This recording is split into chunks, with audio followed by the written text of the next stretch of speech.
dahil ito yung kailangan natin for the whole year to prepare our hearts, to prepare the church para sa ganon yung lifestyle ng bawat isa sa atin, dahil kailangan prepared tayo sa foundation para pagdating ng December or yung later part ng 2026. Amen ba yun? Talagang nag-improve tayo sa ating spiritual life, sa ating personal life. Amen ba? Amen? And pwede bang sabihin mo naman sa katabi mo, congrats, nandito ka, kahit basic. Ayan, Noong nakaraan po, ating napag-usapan yung how to read the Bible. Next slide please, okay? And hindi natin pinag-usapan yung ibang mga bagay, pero napag-usapan natin kung paano yung basahin talaga yung Bible. Hindi po para pumitas tayo ng verses, kundi ulit ko po, para basahin yung Bible. Ito po ay basic Bible reading. And nalaman natin na yung principle pala, next slide, ay makita natin kung kanino ba to na isulat, where was it written to, who was it written to, and who was it written for? Kanino ito na isulat? Para kanino yung Bible na binabasa natin na ito? Una sa lahat, And nalaman natin na hindi pala ito muna sa atin, kundi meron itong mga pinatutungkulan ng mga tao nung unang panahon. And kailangan natin malaman yung pamumuhay nila, yung historical nila na background, bakit ito na isulat dyan, may mensahe ba na konektado bago yan na isulat, Yung mga bagay po na yon, at i-apply din naman natin siya, syempre sa ating sarili pa rin, kasi kasama tayo sa mga believers na, kumbaga, naisulat yung Bible din naman talaga para sa atin din. Pero hindi lang tayo nauna. Medyo nahuli lang tayo, okay? Kasi, tandaan niyo po, ang Bible ay naisulat for 1,500 years. Ng 40 na tao, sa 3 kontinente, sa 3 languages, at tayo ngayon nasa 21st century na. So merong nagdaang mga raming libong taon ang nakakalipas, at merong mga tao na kung saan pinapuntahan itong mga mensahe na binabasa rin natin ngayon. Now, nakaraan, nabanggit ko po sa inyo, di ba? At saka meron tayong mga tanong, question and answer. Maganda yung mga question and answer natin. Noong nakaraan, may mga nagtanong po tungkol sa Rhema Word or ano ba yung mga dapat gagawin natin pagdating sa Bible. Now, hindi natin tinatanggal yung Rhema Word, Okay naman yun. Kaya lang, wag naman sana Rhema Word na lang yung kukunin mo sa Bible. Ang gusto lang natin, matutunan natin basahin ang Bible. And isa po sa nakita ko dito, next slide please, meron po kasing tinatawag na danger sa context-free na Rhema Word. Yung bang tatanggalin mo na lang yung Rhema Word, yung bang verse na tumitimo sa puso mo, tatanggalin mo na lang yung context, hindi mo na hahanapin. May danger doon, mayroon siyang delikadong aspeto. Kasi kapag tinanggal natin yung context dun sa Rhema Word, kung ano na lang yung nafe-feel mo na powerful na word, yun na lang yung titignan mo. Sometimes, ito tingin kayo lahat sa akin, tanong ko sa inyo, tumimo na ba sa puso yung commandment ni Lord? Or bihira?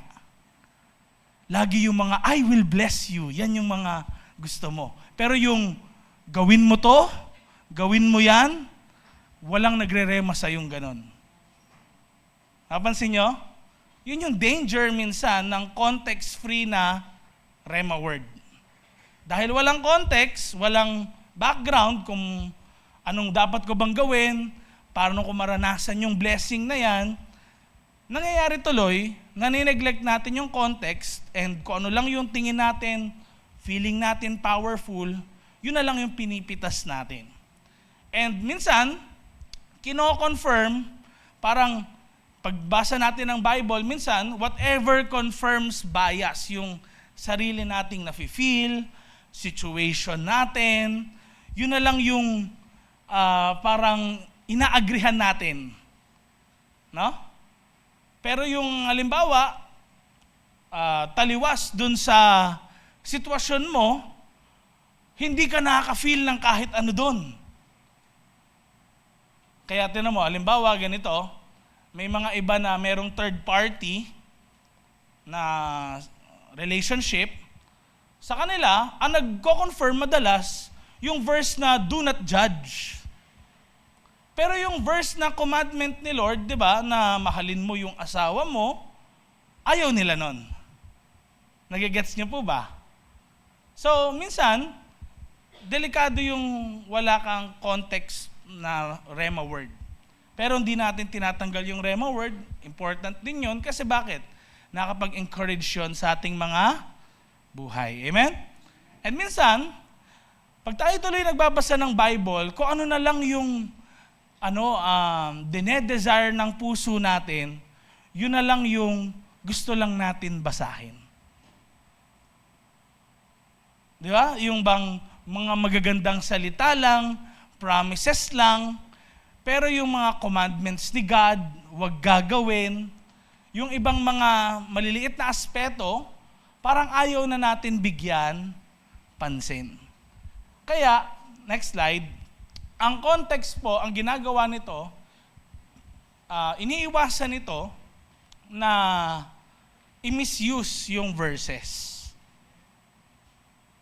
No? Yun yung ginagawa ng context. Tandaan nyo, pag tinignan nyo yung Matthew chapter 4, basahin nyo yun, kakatapos na ni Jesus mag-fasting, si Satan nagko-quote ng scripture, word for word, accurate. No? Si Satan gumagamit din ng scripture. Pero, anong pagkakaiba niya kay Jesus? Pag inanalyze nyo po maigi, yung mga verses na ginamit ni Satan, tsaka verses na ginamit ni Jesus, kay Satan, actually, wrong context. Yun yung kaibahan niya. Mali ng paggamit si Satanas.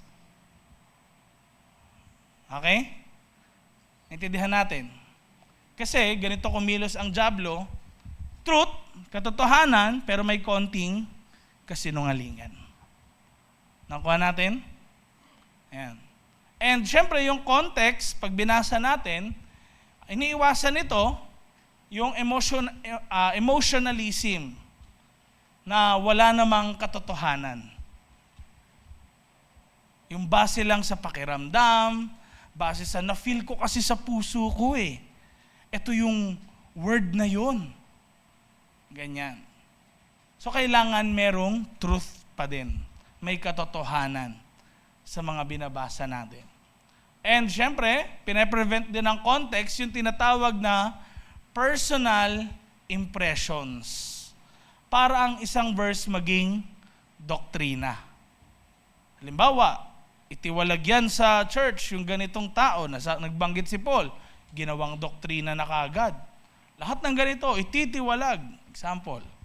Lahat ng ganito, papatayin, babatuhin hanggang sa mamatay. Kung walang context, pwedeng maging doktrina gawin ng mga tao. Halimbawa, sinabi lang ng Jesus, kung ikaw ay nagkakasala, naglalast sa isang tao, dukutin mo yung mata mo kung nagkakasala.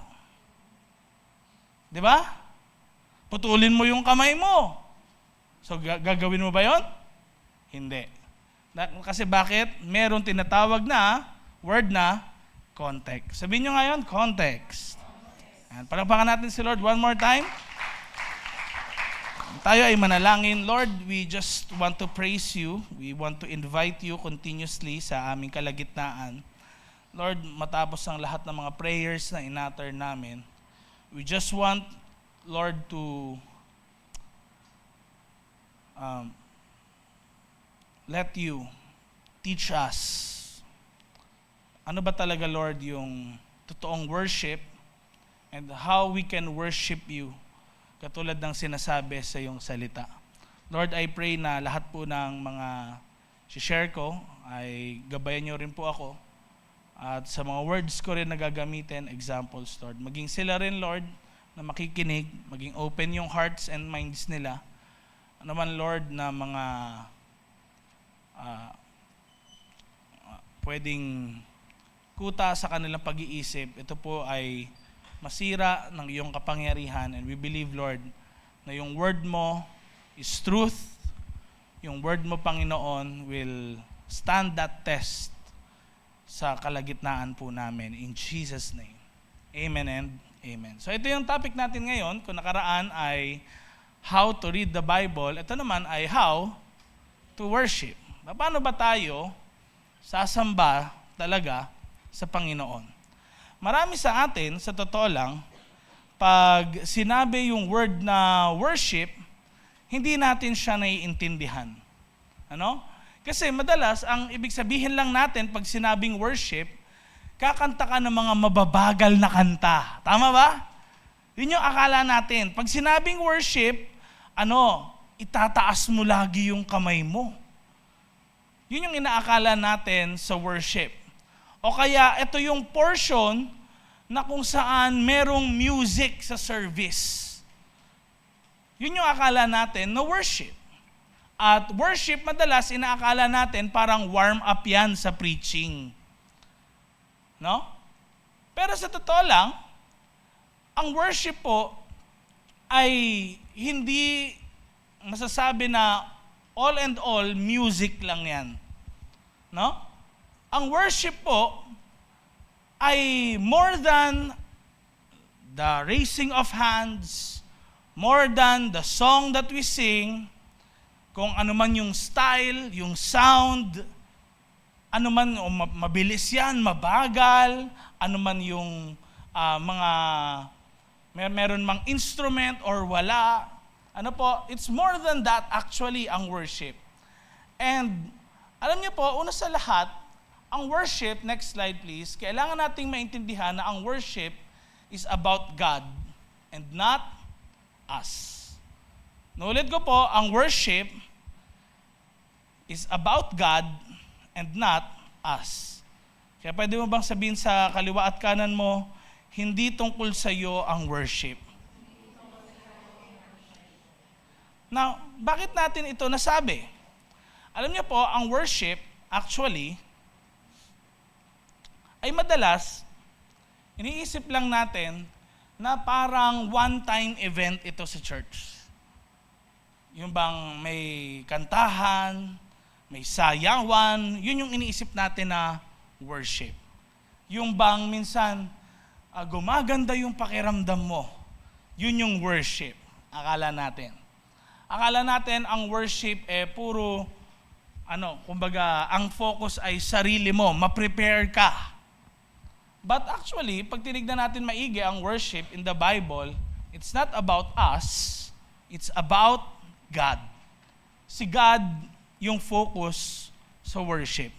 Regardless kung ayoko magtaas ng kamay parang mabigat yung pakiramdam ko ngayon, di ako makakanta. It's not about you. Hindi ang focus ng worship ay ikaw. Ang focus ng worship ay si God. Okay? So, kung si God yung focus, dapat nating maintindihan na ang worship ay dapat nakatuon lahat kay God. Okay? Nakatuon lahat kay God. Yung mind natin, yung heart natin, yung words na binabanggit ng mga bibig natin, si God yung tinataas natin. At hindi ang ating mga sarili, hindi ang ibang tao, hindi natin gino-glorify si pastor, si leader, hindi natin gino-glorify ang kahit sino man, kundi si God.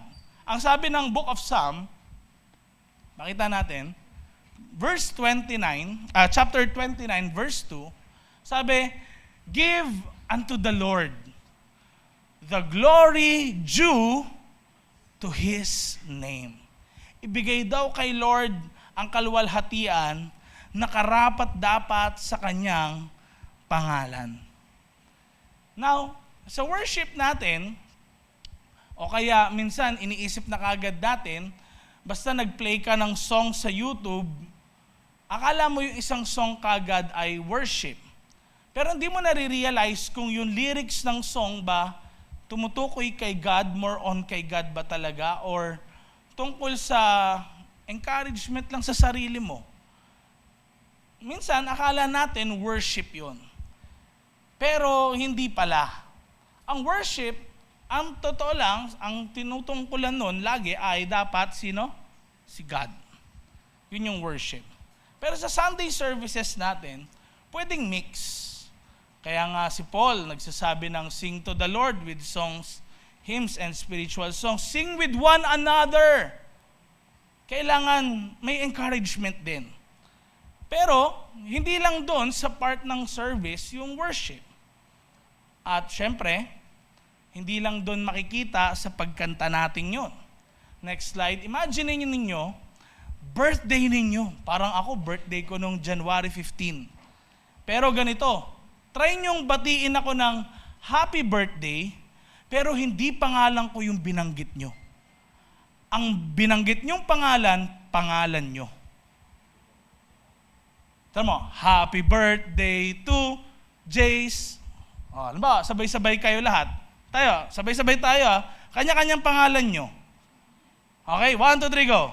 Happy birthday to... Nakita nyo? So, sa totoo lang, kung ganun yung worship, ay, ako yung sentro, ako yung dapat, focus, hindi talaga siya masasabing worship. And just imagine, kung the whole service, lahat ng kinanta, walang song na patungkol kay Lord. Diba? Lahat, puro akin, puro encouragement lang sa buhay ko, walang worship, hindi natin talaga nagawa yung ibig sabihin ng worship, that it's all about God.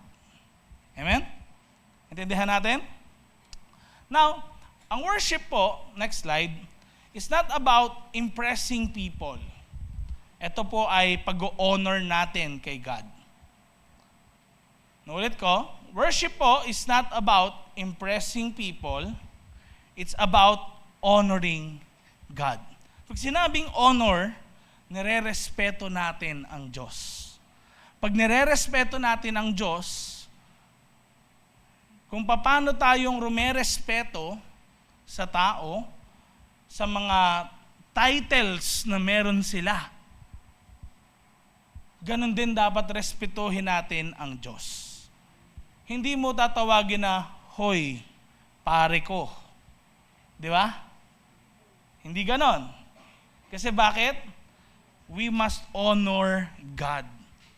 Give honor to God, ibig sabihin, ibanggitin mo kung sino ba talaga siya.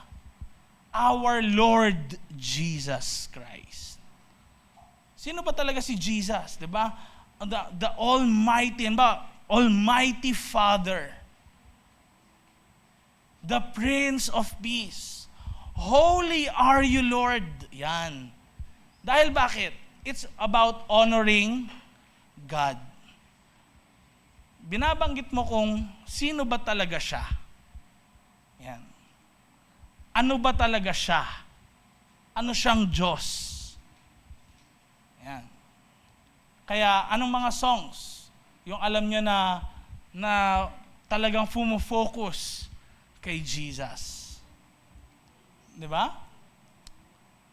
Yan.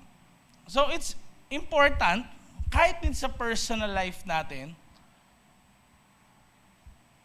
do we really honor God for who He is?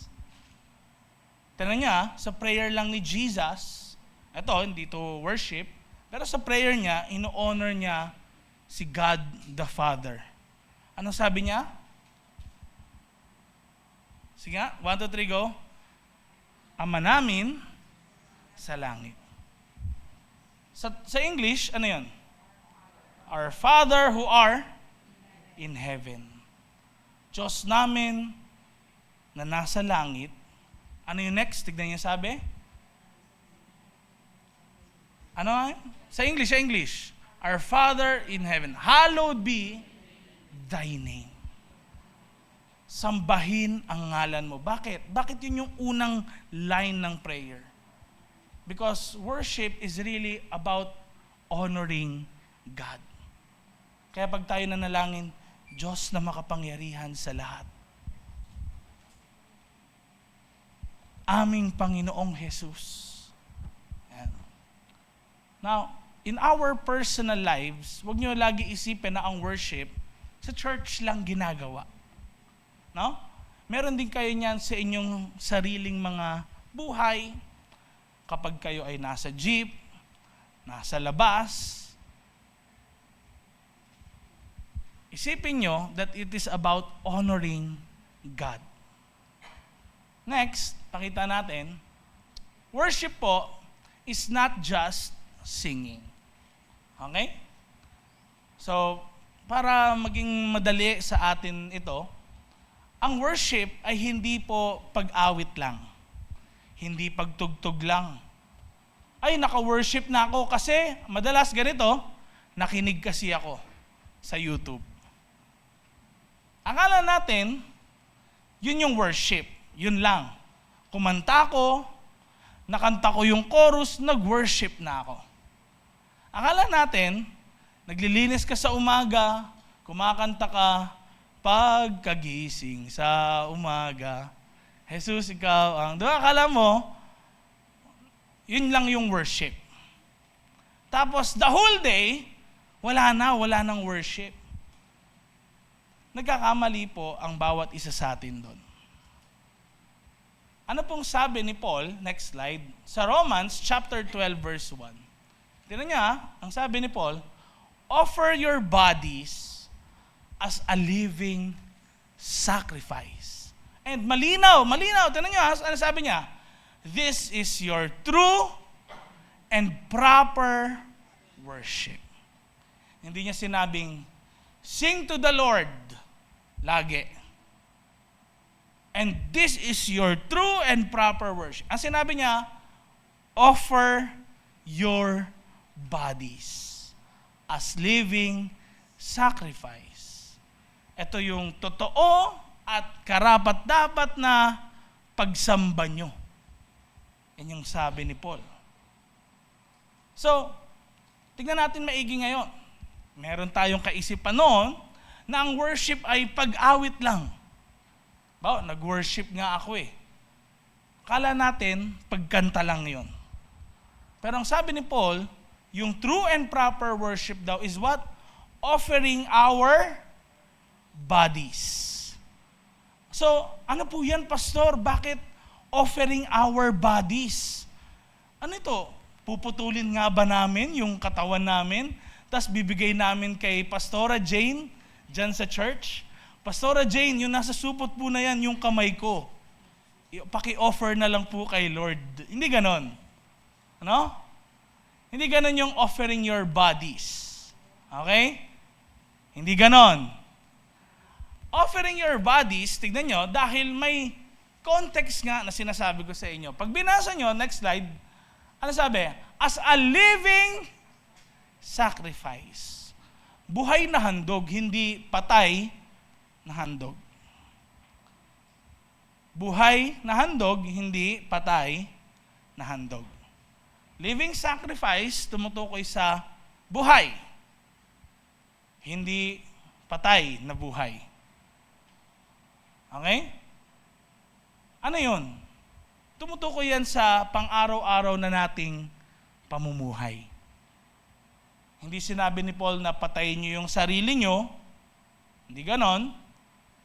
Kundi offer your bodies as living sacrifice, yung behavior ninyo, paano kayo kumilos, gumalaw, yung habits nyo, yung desires ninyo, mga kagustuhan nyo, yung mga physical actions ninyo, ay ano? Binibigay nyo ngayon, sinusurrender nyo kay Lord. Intindihan natin? Yun daw yung tinatawag na proper worship. So, hindi pag sinabi ni Paul, minsan may ganito, no? May sasabi na, lift up your hands, clean upon the Lord, sabing ganon. Yun yung sabi niya sa isang sulat niya. Hindi ibig sabihin na malinis dapat yung kamay, hindi ka galing sa trabaho, tas tsaka mo tataas, o kaya kung nagkumpuni ka ng instrument, naglinis ka, kailangan magsasabon ka para ka magtaas ng kamay. Hindi yun. Kasi sabi ni Paul, kailangan yung pamumuhay mo naaayon sa kagustuhan ng Diyos. Kasi bakit? Yun yung true and proper worship. Next slide please, pakita nga natin. Worship is not what comes out of your mouth, but what you do with your life. Naulit ko, yung worship, hindi yan yung lumalabas sa bibig mo, kundi ko anong ginagawa mo sa buhay mo. Pwede kasing magaganda yung lumalabas sa bibig, pero pag tahimik na, pwede namang maraming masasama sa loob ng isipan mo, ng puso mo. At si Jesus din actually, kahit sabihin nyo na hindi sila related, sa Matthew chapter 5, mababasa natin doon yung Sermon on the Mount, di ba? Yung sa adultery na sinasabi ko rin sa inyo kanina.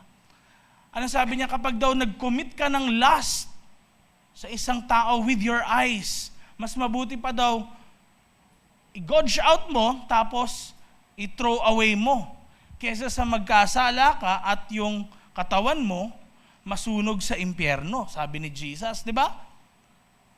Bakit? Kasi po pwede ang ganito, mag-lust ka, magkasala yung physical mong katawan, pwedeng nakita ka ng bold, pornography. Kahit wala yung mata mo, pwede naman makapagkasala ang kamay mo. Pwede ka naman makahipo. Pag tinanggal mo yung kamay mo, ang tanong, pwede ka naman makarinig. Tapos yung puso mo, pwedeng magbago. Tinanggal mo na yung tenga mo, pati eardrums mo, binutas mo, pero pwede ka pa rin magkasala. Saan? Hindi sa mga ganyang katawan, kundi saan? Sa puso. So, ang pinupunto ni Jesus doon ay problema sa puso. Ganon din kay Paul. Kaya sinabi niyang, offer your bodies. Ano yun? Hindi literally offer yung katawan, kung hindi yung puso mo, yung motibo mo, paano ka kumilos, gumalaw, ano yung mga habits na meron ka, kailangan doon ka mag-focus, paano ka mabuhay, dahil yun yung proper worship mo kay Lord. Halimbawa, dumating yung panahon, dumating na yung Antichrist, bawal na tayo mag-gather, at pag may narinig na kanta, papatayin. So ikaw, tahimik ka na lang. Hindi ka makakanta. Pero kahit tahimik ka, kumakanta ka sa loob mo. Pwedeng ganun, di ba? Kasi it's not what comes out of the mouth, pero kung ano bang ginagawa mo sa buhay mo. Pwedeng kahit ganun, tumutulong ka pa rin sa iba. Naintindihan natin ngayon? Pwedeng kahit ganun, talagang ginagawa mo kung ano yung kagustuhan ni Lord sa buhay mo. Intindihan natin yon? Amen? Next slide please. Ang worship po is a heart fully devoted to God. Tandaan nyo, sabi ni Samuel kay Saul, obedience is better than sacrifice. By the way, si Abraham din, nung i-offer niya na si Isaac, hindi naman dun nung nilatag na si Isaac, tsaka si Lord sumagot sa kanya. Kundi ang utos ni Lord kay Abraham ay i-offer sa kanya ang kanyang anak. Ang offering, sacrifice, syempre kailangan ng pagpatay. So, tignan niya, yun nasa process ng pagsunod si Abraham. Kaya nung sasaksakin niya na si Isaac, sumigaw ng wag. Di ba? Dahil bakit? Dahil sa obedience ni Abraham. Hindi dahil sa sacrifice niya, klase ng sacrifice, kundi sa obedience niya. Kasi yung proper worship is a heart fully devoted to God. Makikita mo kapag deboto ka sa Panginoon kung ikaw ay sumusunod. Kung ikaw ay sumusunod, isa kang totoong deboto sa Diyos. Hindi sumusunod sa karwahe o kaya dun sa hinahatak. Hindi yon. Kundi ang pagsunod ay pagsunod sa utos at sinasabi ng Diyos. Yan yung true and proper worship. Amen? Kaya, paano mo masasabi that you worship God sa iyong pagsunod sa Diyos? Hindi mo pwedeng sabihin na, ay, nakapag-worship naman kami. Pastor, nag-sing pa nga kami ng song. Pero, hindi pwedeng ganon, tapos pag uwi mo sa bahay, binubugbog mo yung asawa at anak mo, nagmumura ka kahit kanino, nagnanakaw ka pa rin. Hindi pwedeng ganon. Ang worship mo, worship lang ng pag-awit, pero yung pamumuhay, hindi. Kasi yung totoong worship ay merong obedient living. Amen? Kaya kahit tahimik ka, minsan, dahil nung nag-aral po ako sa ATS, hindi pala lahat doon, katulad ko, katulad natin, na mga talagang alive kapag praise and worship, di ba? Yung palakpak nyo yung mga kamay, come on!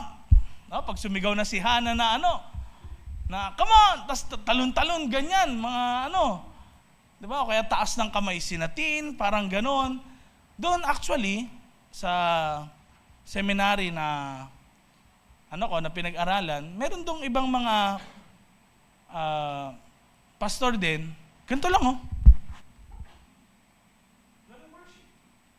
Steady lang. Binabasa lang nila lyrics. Tas,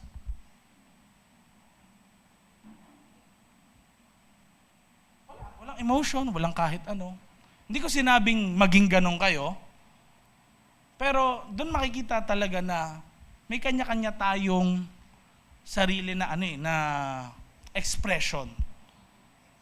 Pero hindi kasi doon nakikita yung totoong worship. Bawa, ay hindi nagtaas ng kamay, hindi nagwo-worship yun. Hindi doon nakikita yun. Saan? Through obedient living. Pwede kasi nagtataas ka ng kamay, ang lakas pa ng boses mo. Pero pagdating sa pagsunod sa Panginoon, doon ka kulang. Hindi napi-please si God doon sa magaganda mong words, napi-please siya saan? Sa pag-obey mo. Amen? Amen ba? Amen. Kaya sinabing obedience is better than sacrifice. Hindi napi-please si God doon sa, wow, talagang ginawa mo yung best mo, makapunta ka sa church, sabi mo na tawag dito, dapat meron kang pupuntahan na lugar, mag-SM ka sana, nag-church ka, nag-sacrifice po ako, pastor.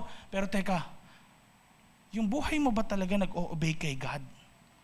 Baka nga, nag-sacrifice ka sa area na yun, kaya lang, sa ibang part, ang hirap kang mag-obey. And yun yung sinasabi natin dito na, ang totoong worship is hindi yung nagsasacrifice ka, kung hindi talagang sumusunod ka kay Lord. Sa sinasabi niya. Next slide. Worship is obedience, una sa lahat. Sunod, worship is surrender. Pagsuko ng buhay. Ito yan, madali magsabi na susuko na ako. Pero alam niyo ba, hindi lahat ng sumusuko, sumusunod? Alam niyo ba yon? May mga nagsusuko na hindi sumusunod. Bale, wala yung pagsuko kapag hindi sumunod. That's why obedience is better than sacrifice. pa din. Obedience eh. Pag sinabing sinuko mo, binigay mo. Ibig sabihin, siya na yung masusunod. Kaya yung worship natin is, Lord, may kagustuhan ako. Pero yun lagi yung nasusunod. Ano po ba yung gusto nyo na gawin ko? Nagsalita ba si Lord sa'yo? May pinapagawa ba talaga siya sa'yo? According to His Word? Yun yung gagawin mo. Next is, worship is holiness. Holy, hindi ibig sabihin, talagang wala ka nagagawang kasalanan, kundi holy, set apart. Worship is, hindi mo to ginagawa tulad ng ginagawa mo sa iba. This is something special to God. Pag nag-utos si God, nabasa mo yung sa Bible, may utos doon si God, and sabi niya, patawarin mo yung mga tao nagkakasala sa'yo. Sabing gano'n. Pag iba nagsabi sa'yo noon, bawa, nanay mo, patawarin mo na yung kapatid mo.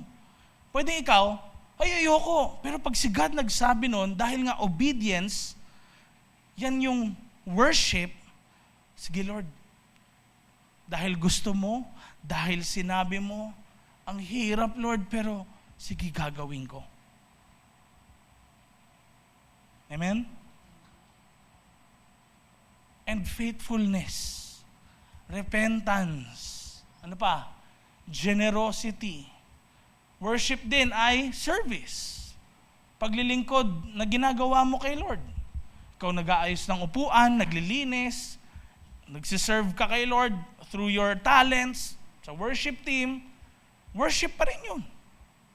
Kahit di ka kumakanta. Amen? Kaya di mo pwedeng sabihin na ang mga deaf, yung mga walang pandinig, kasi di sila nakapagsalita rin talaga eh. Diba? Hirap din talaga sila. Hindi mo masasabing di sila nag-worship. Nakita na ba kayo? Nakakita na ako, mga deaf talaga nag-worship, nakakatuwa. Sa PBS, meron dong ministry ng mga deaf. Paano sila pumalakpak? Di ba ganon? Walang sounds. Hindi mo pwedeng sabihin na media sounds nga. Kasi deaf nga sila eh. Wala silang sounds na naririnig, pero they can worship. Bakit? Kasi hindi yun sa mga songs na kinakanta mo, sa actions na meron ka, it's your heart. It's the obedience of your heart. Amen? Next slide. Point number 3, second to the last, ata yan. Worship is spirit and truth. Ulit ko po, worship is spirit and truth. Familiar kayo kung saang verse yan? Sa Bible or saang story yan? Doon sa Book of John. Di ba? Na kung saan may kausap si Jesus na isang, anong woman yon? Samaritan woman. At bigyan ko kayo ng background. Yung Samaritan woman na yon, marami na siya naging asawang lalaki, ganyan. Ano? Di natin alam kung anong talagang story nun. May mga haka-haka. But, ang sabi niya, yung, ano daw kasi, yung place of worship sa Jerusalem na. Mga Samaritan sila. So, yung mga Samaritan po, hindi sila pwedeng lapitan ng mga talagang pure-blooded Jew nung unang panahon. Kasi pag sinabing Samaritan daw, ito ay meron na silang halo na ibang lahi, tapos, dahil may halo na ibang lahi, sumasamba na rin sila sa Diyos ng mga mga ancestors. Ibig sabihin, many gods. Yan. So, ngayon, nilalayuan sila. Sabi ng Samaritan woman, yung place of worship, hindi kami makapunta dahil sa Jerusalem na. Next slide. Anong sabi ni Jesus? Tignan nyo. God is spirit, and His worshipers must worship in the spirit and in truth. Sinabi ni Jesus sa kanya, hindi ito nababatay sa lugar. Bakit? God is Spirit. Hindi pwedeng si God, parang, ay, sinagot ni God yung answer sa prayer ko. Siguro, nandito lang siya. Tapos, meron ding isang nagpe-pray doon. Tapos, nagpe-pray din sila, Lord, 2 to 3 people gathered in your name. Nandito ka sa kanilang kalagitnaan. Magsasalita si God ba na, ay, wala ako dyan. Nandun ako sa kabila eh. Kasi nauna siya mag-pray kaysa sa inyo. Ganun ba? Hindi. Kasi God is Spirit. Hindi siya pwedeng nakukulong sa material world. Amen? Amen? Kaya, ito yung kaisipan din noon. Akala, ang worship ginagawa lang sa church. Akala, sa temple lang. Doon lang yung presence ni God. Pero sabi ni Jesus, God is Spirit. At His worshipers, anong sabi niya? Must worship in the Spirit and in truth. Next slide, please. So, may time na kung saan naririnig niyo siguro tong word na ito sa mga worship leaders, sinasabi na, sing to the Lord in spirit. Sabing ganun. Or, baka narinig niyo na kina Pastora Ishbel. Ano yon? Singing in the Spirit. Madalas, na misinterpret natin yan, o kaya hindi natin alam kung ano talaga yung ibig sabihin. Ano? Okay? Ngayon, papakita natin ano talagang ibig sabihin yan. Kasi pwedeng yan yung ayaw na ayaw nyo. O pinakita nyo agad. Teka lang. No? Kasi pwedeng ito yung ayaw na ayaw natin. Yung halimbawa, tapos na yung chorus, tapos na yung magandang bridge, parang si Hannah nung Sunday, di ba? Heal my heart and make it clean. Doon ako na-born again eh. Kaya feel ko rin yung pagtugtog nun eh. Tapos pagtapos na nun, anong ginawa ng mga tao? Tapos pwedeng binabanggit na ni Hannah yung thank you Lord, ganyan. You are worthy, you are powerful. Pwedeng ganun na yung sinasabi ni Hannah. Tapos yung mga tao makikita nyo sa video dito o kaya sa congregation, yung katabi nyo makikita nyo, ganyan lang. Pag tinanong mo, yung part ba na yon, gusto mo ba yun sa worship? Madalas, ito sasabihin nila, ayoko nga nun eh. Kasi parang awkward. Pero sa totoo lang, ito yung sing to the Lord in spirit. Ano yun? Next slide, pakita na natin. Sing to the Lord from your heart. Hindi mo magagawa na makasing to the Lord in spirit kung hindi mo siya kaya kantahan from your own heart.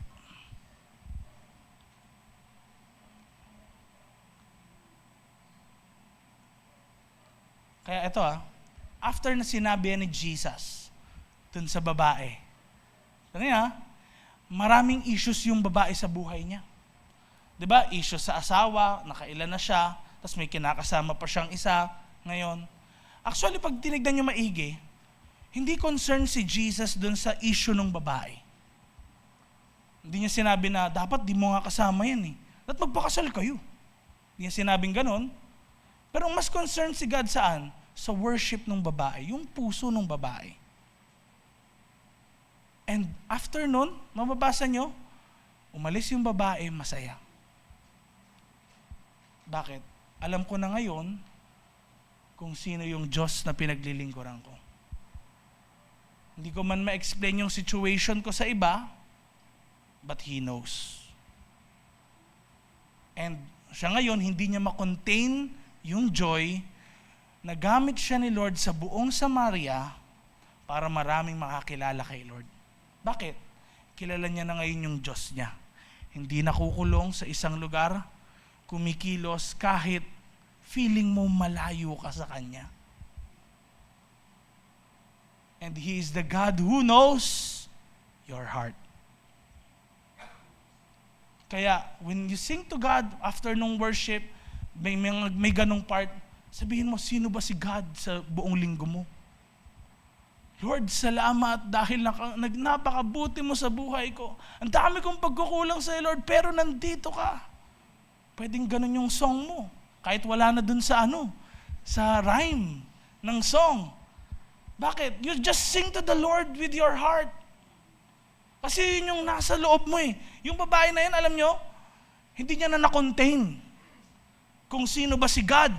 Kaya niya na-share sa iba. Amen? Next slide. Worship to the Lord in spirit. Hindi yan mechanical. Na parang, lilista ko nga. Una yung, yes Lord, we worship you. Oh, hallelujah. Worthy are you, Lord. We praise you, Lord. Hindi yung ganun. Hindi mechanical. Worship the Lord in spirit is worship the Lord from your heart. Kung nasa harapan mo si Lord ngayon, ano yung gusto mong sabihin sa Kanya?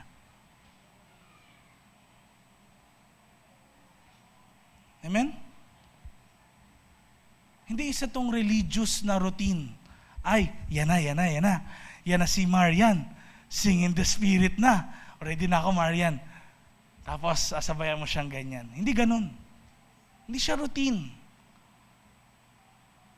Ano siya? Sincere. Mula sa puso. Hindi dahil narinig mo yung boses ni Jonah, sinabi niya, ganda nung sinabi niya na yun. Kopyahin ko nga. Hindi. Sincere. Galing sa puso mo. Totoo. Amen? At hindi basta, praise God. O kaya, thank you Lord. Kundi, passionate. Passionate.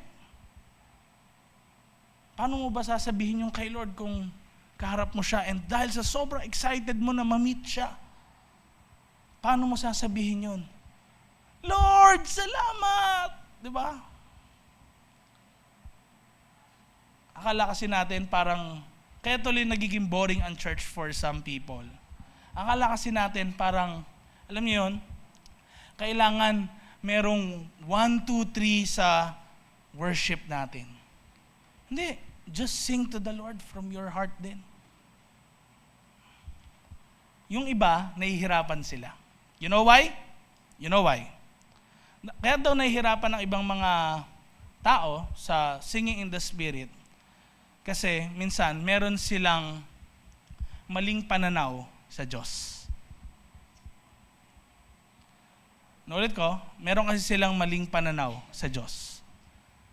Kung tatanungin kita, sino si God sa buhay mo, kaya mo bang ilista ng mga 200 na names kung sino si God sa buhay mo? Pinagawa ko nga yan dun sa mga RBS natin, di ba?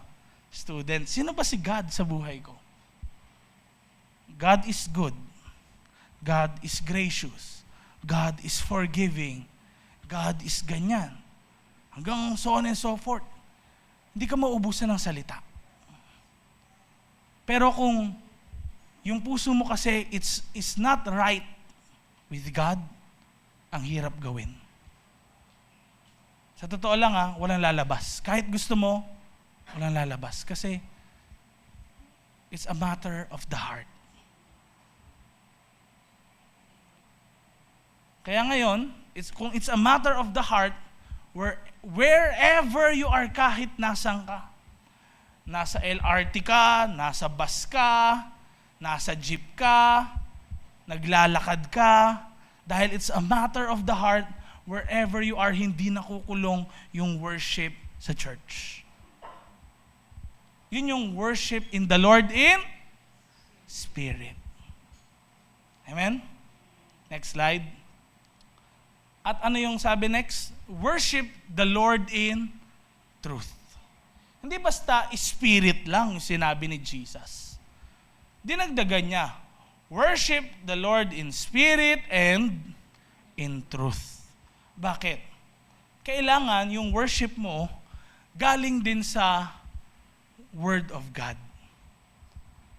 Kino-confirm ng salita ng Diyos yung pag-worship mo.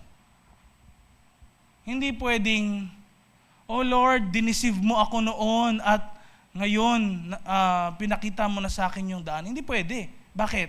Kasi si God hindi siya deceiver. Amen? Nakuha natin. Hindi pwedeng ganun. Kaya you worship God according sa sinasabi rin ng Word. Sino ba si God? Sa salita ng Diyos. Intindihan natin?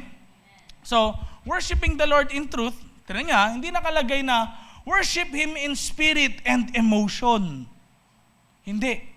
Anong sabi niya? Worship the Lord in spirit and truth. Kasi yung truth hindi nagbabago. Kahit tinatamad ka kumanta, kahit na ang bigat-bigat ng pakiramdam mo, yung truth hindi nagbabago. Amen? Alam niyo po, yung word na truth dyan is actually the word, no? Nasulat ko ba? Ay, hindi ko pala nalagay. But it's the word aletheia. Tignan niyo na lang, no? Yung truth dyan ay word na aletheia sa Greek. Alam niyo po, yung truth na word pala na yon ay nagre-refer sa reality na kung saan dinedefine ni God, hindi ikaw yung nagde-define. Hindi basta ito yung subjective sincerity na totoo yung sinasabi mo. Kung hindi, regardless kung ano man yung iniisip mo, siya yun. Kung baga, halimbawa, kung iniisip mo, ay si God hindi naman all-knowing. Hindi.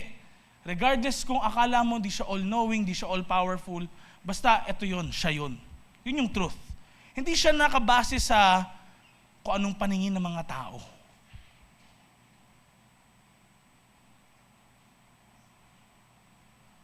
Kasi truth siya.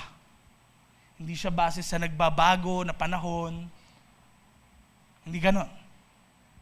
And, ano yon? Yung truth is rooted to who God really is.